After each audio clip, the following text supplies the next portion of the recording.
পরিষ্কার হবে না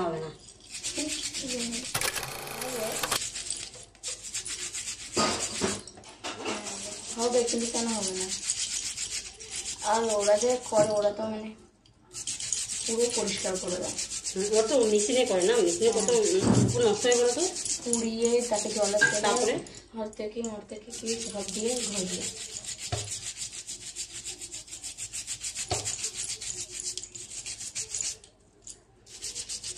নোংরা বেরোচ্ছে দেখেছো, পরিষ্কার বোঝা যাচ্ছে কত নোংরা বেরোচ্ছে, একদম পরিষ্কার ধপধপে হয়ে যায়। আমি না সবসময় করি, কিন্তু আমি দেখাই না। না, এটাও একটা টেকনিক, লোকে শিখে নি কি। দেখো নিচে দেখো না, পরিষ্কার বোঝা যাচ্ছে, দেখেছো নিচে কি রক কালারটা পড়ছে, দেখো। দেখো, বুঝতে পারছো তো?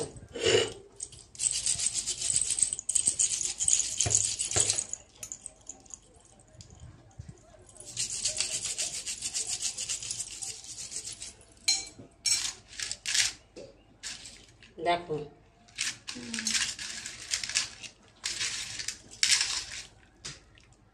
দেখেছো,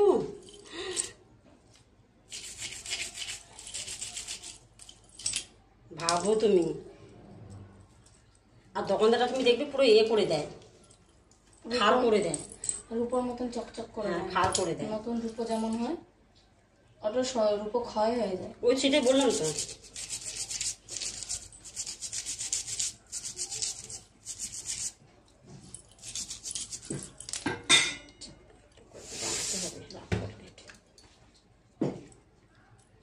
আমার দিদা আমার করে দিত পরিষ্কার, কুলের পাতা, সার্ফ আর নুন দিয়ে।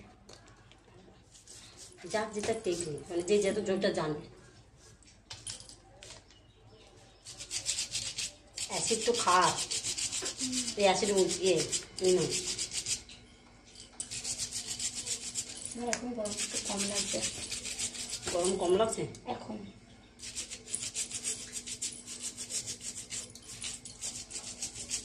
এরকম ছায়া ছায়া যদি থাকে সবসময় ভালো। সকালে গরম হয়েছে, দেখো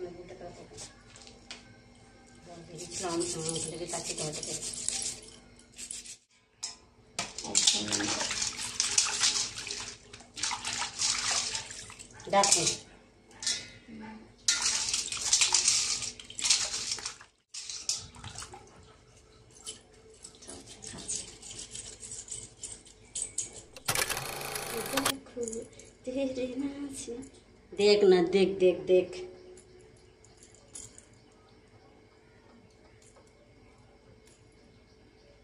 বলো সত্যি কথা বলো।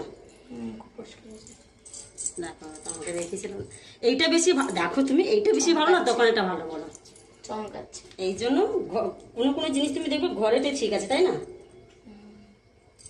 আরো মুখে অনেক কিছু ট্রিটমেন্ট আছে, মানে যেগুলো আমি জানি, আমি করি মনে করি। হয়ে গেল বাড়িতে পরিষ্কার।